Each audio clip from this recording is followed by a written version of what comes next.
Hi అండి. Welcome to one more video. దొంగలు పడిన ఆరుజామున కుక్కలు మురిగాయి అనమాకండి వీడియో చూసి మాత్రం. ఎప్పుడో పండగెళ్ళిపోతే పండగకి చేసింది ఇప్పుడు పెడుతున్నానని. నేనైతే వీడియోస్ ఏం తీయలేదు. ఫోనే అసలు ఊరికెళ్తే వాడలేదండి. ఈ చిన్న చిన్న క్లిప్‌లు మా తమ్ముడు తీస్తున్నాడనమాట. వాడైతే ఈరోజు నాకు సెండ్ చేశాడు. ఇంక అందుకని చెప్పి ఇప్పుడైతే మేము పండగ సెలబ్రేషన్స్ ఎలా చేసుకున్నామో చూపిస్తున్నాను. అరిసెలు, చక్రాలు, చెక్కలు ఈ మూడైతే పిండి వంటల్లో వండుకున్నాము. తర్వాతయితే ఇంక భోగిమంట రోజు భోగిమంట వేసుకొని సంక్రాంతి రోజు పొంగల్ పెట్టుకున్నాము. తర్వాత కనుమ రోజు ఇంకేముంది వడలు చేసుకోవడం, చికెను, మటన్ వండుకోవడం, తినడం. ఇలా అయితే ఆనందంగా, సింపుల్‌గా మా పండగనైతే కంప్లీట్ చేసుకున్నాము. మీ పండగ ఎలా సెలబ్రేట్ చేసుకున్నారో కామెంట్ చేయండి. ఇక్కడ మా తమ్ముడైతే స్టైల్‌గా బండేసుకెళ్ళి తాటాకు మట్టలు తెచ్చారండి.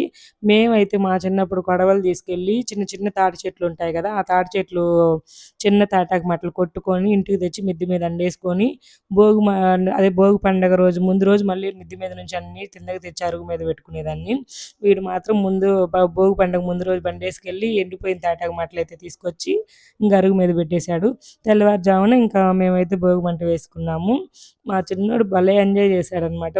వాడే మట్టలు తీసుకొని మంటలో వేస్తూ బాగా ఎంజాయ్ చేశాడు. మా పెద్దబ్బాయి అయితే ఇంకా నిద్రమత్తులో ఉన్నాడు. వాడేమంత ఎంజాయ్ చేయలేదు. ఇంక ఇలా అయితే భోగి మంట కూడా కంప్లీట్ చేసుకున్నాము. ఇంకా తర్వాత ముగ్గు వేశాను. ఇంక భోగి రోజు మళ్ళీ మా అత్త వాళ్ళ ఇంటికెళ్ళిపోయాననమాట. ఇంక మా అత్త వాళ్ళ ఇంట్లో అయితే భోగిపళ్ళు పోసుకొని, పండగ రోజు పొంగల్ పెట్టుకొని, కనుమ రోజు వడలు, చికెను, మటను వండుకొని తినేసాం. Bye bye.